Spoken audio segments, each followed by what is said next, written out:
Allez, direction un lieu riche en histoire, à la chapelle du quartier de l'Aveyrat à Martigues, construite en 1948 par BP, devenue Ineos. C'est un pan de l'histoire industrielle qui est incarné par cette chapelle. L'édifice tout proche de la plateforme pétrochimique n'était plus entretenu depuis 1981.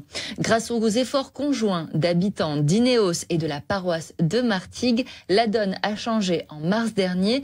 On vous propose de découvrir ou de redécouvrir ce reportage de la rédaction. L'histoire a commencé en 2017 à l'occasion d'obsèques.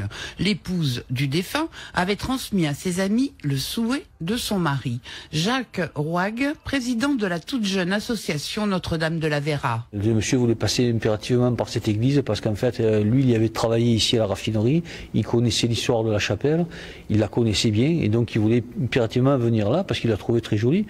Et dommage qu'elle était dans cet état, quoi. Donc, mais enfin, on est passé par là, on a démonté, on a nettoyé ce qu'il y avait par terre, les morceaux de plafond, tout ça et tout, et la cérémonie s'est passée ici, quoi, voilà.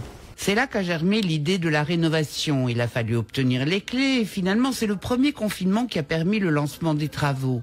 Tout a été refait du sol au plafond, avec notamment la reprise de frises murales ou le mur de soutien de la rosace en vitraux qui laissait passer la pluie. L'attachement à l'édifice est très fort. On est croyants déjà, donc c'est dommage qu'un bâtiment commence à se perdre. Les anciens du village sont passés par là pour se marier. Il y a des souvenirs qui sont là. Et en même temps, le bâtiment il est joli, quoi. C'est fait par les industriels à l'époque. En plus, il faut savoir que la chapelle est équipée de beaucoup de vitraux. À Martigues, il n'y a pas de vitraux dans les églises, hein. Donc on est content d'avoir une chapelle aussi jolie, avec une cloche énorme. Et donc il y a encore du boulot, mais bon, on s'accroche. Voilà. Vous la faites sonner, la cloche ? La cloche, elle sonne tous les premiers dimanches chaque mois à 10h, et quand il y a une messe, on la sonne aussi. Voilà.